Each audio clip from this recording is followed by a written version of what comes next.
삼성 승계 문제는 이미 98년도에 이제 공론화가 돼서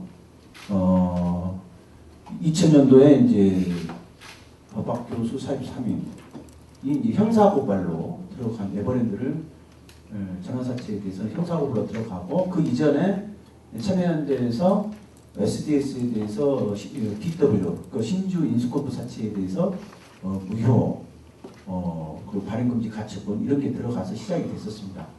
근데 이제 당시에 좀 분위기가 97년 IMF라는 그 상황 때문에 굉장히 이제 뭐 이런 문제에 대해서는 언론이 그냥 뭐 보도도 안 하고 그냥 유야무야 넘어갔고 좀 IMF가 진정되고 나서 99년도부터 참여연대에 그 뭐 몇 가지 소송이 있었죠. 주로 이제 민사 소송으로 사채 발행 무효 내지는 주주 소송 이런 걸 통해서 부지가 됐었습니다. 그러다가 DJ 정부 하에서는 여러분들 아시다시피 DJ 정부에서 삼성에 어떻게 보면 인사관리를 받았죠. 그래서 한 20억 정도가 DJ의 둘째인가요? 셋째인가요? 아무튼 그렇게 흘러 들어가서 의지가 없었다고 봐야죠. 저희들이 도박 교수들을 대표해서 강명현 교수가 당시에 함세웅 신부님을 통해서 대통령한테 이걸 엄벌에 쳐야 된다. 이 국가기관과 법칙의 기본 질서에 관한 문제이기 때문에 이걸 강화해서는 안 된다라고 그렇게 했음에도 불구하고 당시 정부는 검사들이 계속 바뀌기만 했지 실질적으로 수자 의지가 없었습니다. 노무현 정부 들어서도 마찬가지로 검사가 계속 바뀌다가 노무현 정부 말년에 2006년인가요? 그때 정도에 에버랜드 건에 대해서 유죄 판결이 납니다. 처음으로 이제 아마 처음으로 이건희 회장에 대해서 유죄 판결을 했던 것 같아요. 그래서 1심의 유죄, 2심의 유죄까지 나왔는데 2007년도에 김용철 변호사의 양심선언 있고 나서 삼성 특검이 진행됩니다. 물론 에버랜드 사건은 형사사건으로 계속 대법원까지 올라갑니다. 그리고 한편으로 삼성 특검이 진행되면서 에버랜드와 삼성 SDS 포함해서 그리고 또 차명 주식이 문제가 됐고 당시에 이제 부정하게 삼성이 인사관리를 모든 국회, 입법, 사법 또 정치권까지 모든 전방에 걸쳐서 논의가 있었다. 그리고 거기에 뭐 숨겨놓은 재산이 뭐 4.5조 원은 특검이 밝혀낸 거고요. 뭐 10조 이상이 될 거다. 이런 이제 양심선이 있었는데 결과는 굉장히 실망스러운 결과가 됐고 다행히 삼성 SDS 건은 DW 발행 그 자체에 대해서 도입죄가 인정이 됐습니다. 그래서 이건희 회장이 집행유예, 물론 집행유예지만은 실형 3년을 선고받는 것으로 하고 상당한 벌금을 내게 됐죠. 그런데 지금에 이르러서 이제 올해 아니면 내년에 걸쳐 삼성 SDS 상장과 덧붙여서 에버랜드 상장과까지 작년 6월 3일자로 에버랜드 상장하겠다 이렇게 발표가 됐습니다. 생각해보면 99년도부터 문제된 이후에 2000년도에 고발건 15년이 딱 지난 시점입니다. 2000년도 5월 29일 날 인가 6월 1일자로 저희들이 고발을 했던 기억인데 15년이 지난 묘하게 15년이 지난 시점이 과연 뭐 형사상의 뭐 공소시효 기간은 상관없는데 좀 뭔가 약간 함축되는 게 있지 않나 생각이 듭니다. 자, 이 글에서는 지금까지는 이제 이건희로부터 이재용으로 넘어오는 이 승계 과정의 불법성이 집중적으로 논의가 됐고요. 이 글에서는 이병철 회장에서 이건희 회장으로 넘어가는 과연 사람들이 잘 모르더라고요. 그런데 이 부분은 과거에 이제 87년도에 있었기 때문에 이병철 회장이 87년에 사망을 했고 그 전에 이제 73년도에 위암 선고를 받으면서부터 사실 승계가 이건희 회장 셋째 이건희 회장으로 쭉 진행이 됐죠. 그래서 이제 진행 방식은 87년도까지 보면 두 가지 방식이었습니다. 이게 물론 이제 정상적인 상속세 부분은 이제 배제를 하더라도 문화재단을 이용하는 방법 루트가 하나가 있었고 또 한 루트는 차명 루트였습니다. 근데 문화재단 루트는 뭐 이야무야 별로 법적으로 문제가 됐냐 싶었고 그냥 넘어갔습니다. 그런데 차명 부분은 숨겨져 있다가 삼성 특검을 통해서 국민들에게 알려졌고요. 그 차명 주식이 이제 형제소송까지 번져 나갔죠. 그래서 첫째 이병희 회장이 첫째죠. 이명희 씨가 이건희를 상대로 이건 이 유니크한 거다. 유니크한 주식이니까 이건 나도 권리가 있다. 이렇게 주장을 했고, 그런데 이건희 측에서는 그것은 그 승계를 위해서 한 거고 단독 소유다. 이렇게 주장을 했고, 중간에 이제 조정이 돼서, 조정이라기보다는 이명희 씨가 포기를 했습니다. 소송을. 그런데 이제 삼성의 이제 승계 과정을 하면은 저는 이걸 전체적으로 봐야 되지 않겠나. 그래서 주로 이용된 수법은 법을 정면으로 위반하는 불법보다는 법을 상당히 교묘하게 회피하거나 이용해 가면서 승계를 하는 그런 측에 속합니다. 그러니까 결국 세법에 정면 위배되지 않으니까 조세 회피 목적이 있다 할지라도 조세 법률주의 때문에 패스로도 의무 처리할 수도 없고 그따위에서 다른 강행법규를 위반한 것도 정면으로 위반한 게 없습니다. 그런데 결과적으로 세법이나 강행 규정의 취지를 목적을 위반한 건 맞습니다. 맞는데 그 형법 우리가 법적으로 구속요건이라고 하죠. 정면으로 구속요건에 해당되는 규정이 있거나 그런 게 없다 보니까 이게 뭐 어떻게 해야 되는지 상당히 사람들이 우왕좌왕했습니다. 그래서 이제 민사소송으로 주로 가게 됐는데, 근데 이 문제는 이병철 회장이 이건희 씨에게 넘겨주는 과정도 사실 문제가 됩니다. 근데 넓은 의미로 이게 어떤 법적인 의미가 있을까? 이게 불법이 아닌가? 근데 직접적인 불법적 위법성을 증명하기가 힘들죠, 사실은. 근데 제가 이걸 곰곰이 2000년도부터 생각을 해봤거든요. 그래서 이게 영미법에서는 이게 별로 논의가 안 되더라고요.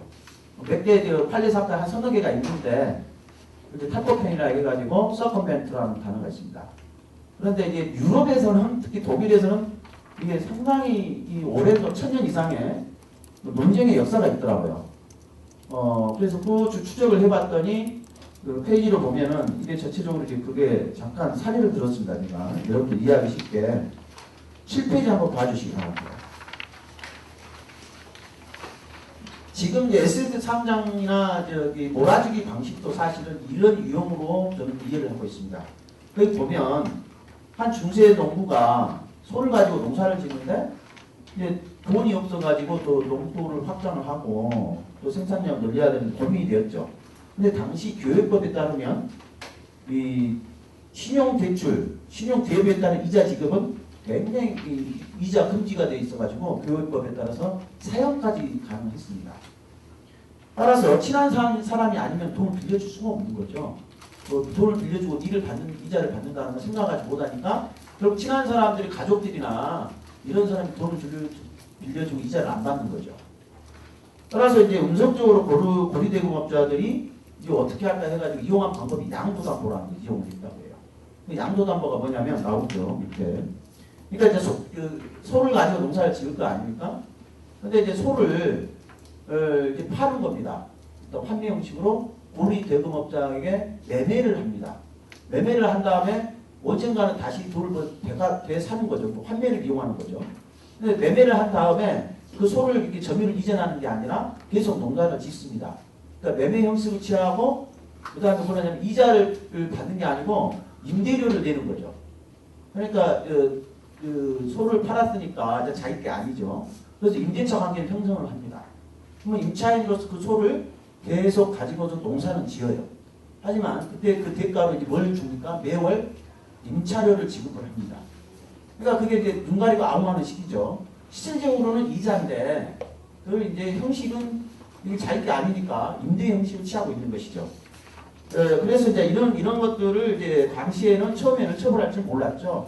당시 교회법에 따라서 해석을 해도 이건 뭐 위반된 게 없죠. 그런데 독일의 한 란트 지역에서는 한 부분 영주가 이건 자기가 내린 명령을 내지는 교육별 명령을 아주 악의적으로 위반한 거다 해가지고 사형을 시켜버립니다. 그 고리대금업자를. 그러니까 이건 무엇을 의미하느냐? 이건 이러한 그 위법성이 강한 회피 의지가 강한 이 행위, 탈법 행위는 불법이다 이거죠. 그래서 불법이기 때문에 법의 정면에 규정이 없다 하더라도 법의 훈결 내지는 법의 훈결, 훈결에 대해서 판관이 언제든지 해석을 통해서 메꿀 수 있다고 보는 겁니다. 저는 삼성 사건이 바로 그러한 탈법행위적 불법에 가까운 그런 행위 유형에 속한다. 그러면 문화재단도 마찬가지죠. 보세요. 자, 다시 앞으로 가서. 근데 이제 문화재단을 통하면 당시에는 세금을 안 냈습니다. 그러니까 이제 문화재단에다가 이병철 회장이 주식을 줍니다. 기부를 하죠. 그럼 그 문화재단은 다시 이건희한테 넘기는 거죠. 이 과정은 세금이 없습니다. 그러면 이건 이제 어떤 문제가 있느냐? 비영리 법인에 관한 민법상의 비영리 법인의 근본 목적, 규범 목적이 정면으로 위배되는 겁니다. 문화재단이라든가 학술단체라든가 우리가 공익재단이라고 하는 것은 그 재단의 권리한 목적을 위해서 법이 뭐 여러 가지 혜택을 주는 겁니다. 세법상에 내지는 뭐 여러 개 재산 형성 과정에 혜택을 주는 것이고 그것은 사회적 공공성을 확보하기 위한 어떤 입법자의 결단인 것이죠. 그 규범 취지에 정면으로 반하는 행위를 한 겁니다. 그러니까 세금 안 내기 위한 상속의 목적으로 이용했으니까 그건 재단 비영리 법인에 관한 율법상의 규정을 아주 교묘하게 악용한 겁니다. 그런 측면에서 위법성이 있다 할 것이고요. 그리고 차명 부분입니다.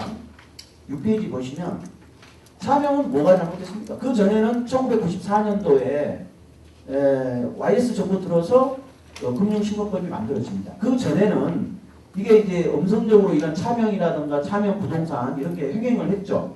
그래서 금융 부분에 있어서는 이게 불법이 된 겁니다.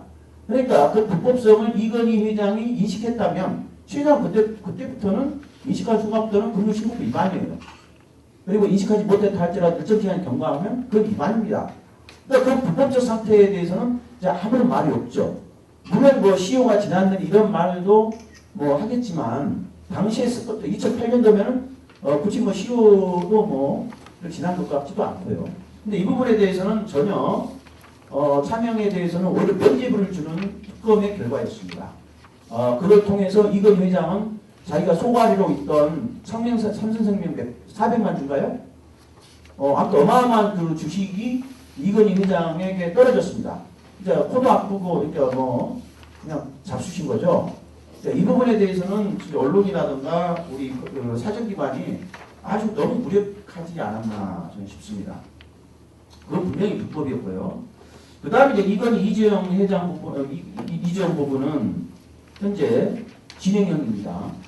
물론 대부분이 승계는 끝났고요. 이제 지배구조 내지는 이 삼성그룹의 지분구조를 어떻게 가져갈 거냐가 숙제가 남았습니다. 여러분도 아시다시피 이건희 회장이 지금 건강 상태가 굉장히 위험한 상태에 있습니다. 그런데 여기서 이건희 회장의 사망 시점이 중요하게 됐습니다. 그 이유는 지금 사망을 하게 되면 세금이 엄청나게 나옵니다. 5조 가까운 세금을 내야 돼요. 그러니까 자산평가 대비 11조에서 12조라고 하거든요. 좀 정확히 모르겠지만 계산법에 따라 그렇다고 합니다. 그러면 이제 5조 원에 가까운 세금을 내야 되는데 그 5조 원의 현금을 바로 낼 수 있느냐? 물론 뭐 현물로 낼 수도 있겠지만 현물로 본다면 그 돈을 어떤 걸 마련을 해야 됩니다. 그렇다면 주식을 팔거나 아니면은 뭔가 현물을 투자를 해야 되는데 그럼 지분이 변동된다는 이야기죠. 그래서 이 부분을 대체하기 위해서 삼성그룹에서는 아마 지금 모든 인재들을 동원해서 열심히 고민을 하고 있을 겁니다. 근데 바람이 뭐냐면 과거 이병철로부터 이건로부터 이재용으로 넘어오는 과정의 그런 얄팍한 영악한 그런 승계 작전은 이제는 포기를 하라는 이야기죠. 지금까지 모든 세간의 사람들이 보고 있고 그리고 지금까지 국민들 사이 의식이 높아져 있습니다. 물론 삼성하면은 조동훈 교수님께도 말씀하시겠지만은 상당히 우리 국민들이 약간 주눅이 들어있는 것 같아요. 그러니까 불법에 대해서도 말도 못하고 그런 부분에 대해서는 항상 뒷부만 치고 그런 상태지만 중요한 것은 삼성생명이나 SDS나 에버랜드가 상장될 때 이재용이 갖는 지분은 SDS 같은 경우는 몰아주기를 피해서 SNS를 합병을 했거든요. 그 합병한 효과와 더불어서 얼마든지 팔 수가 있죠. 상장을 하면.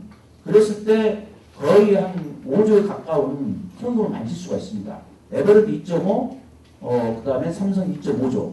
뭐 이 정도 치면, 물론 이건 이제 공부상의 평가가치고 실질적인 시장 가치가 얼마가 될지는 아무도 모릅니다. 그건 상장해봐야 아는 것이니까요. 자, 이렇게 됐을 경우에 과연 그럼 이재용은 그 자체로 아무 문제가 없느냐? 그건 아닙니다. 분명히 이재용이라는 사람은 96년도에 주식 전환사채를 받기 시작할 때부터 2000년도까지 서울대 국사학과를 나오고 87학번이죠. 상당히 어떻게 보면 국사학과 당시에 이제 보면은 머리가 뛰어난 거죠. 그러면 다 알고 있다는 이야기예요. 그런 전환사채 발행이나 신주유수사채를 저가에 말도 안 되는 저가에 인수했다는 사실을 알고 있다는 이야기입니다. 그럼 알고 있다는 이야기는 뭐냐면 그에 대해서 이익을 받는 수익자라는 이야기예요. 뭐 수익을 얻은 입장에서 이제 뭔가 은근히 도덕적 내지는 규범적 여기서 책임을 져야 될 입장에 있다. 그러니까 상장됐다고 좋아할 게 아니라 과거에 자기가 거의 불로소득이죠. 이 부분에 대해서 국민에게 해명을 하고 법적으로 잘못된 부분은 설사하게 시효가 지나고 어떻든 간에 현행 실정법 정년으로 위배되는 거 없다 할지라도 최소한의 과거에 잘못된 게 있거든요. 그런 부분에 대해서는 뭔가 이야기가 있어야 된다. 그리고 이재용 씨가 거기에 나 몰라라, 난 모르세요 라는 게 과연 타당한 이야기인가. 만약에 고의적인 해피유지가 있다면 분명히 그건 불법자입니다. 똑같은 공동정범이에요. 대임에도 그렇고, 뭐 대임은 아니겠죠. 자기 직무가 뭐 어떤 건지 그때 당시 모르니까. 아무튼 이런 걸 통해서 여러 가지 법적인 문제가 나오는데요.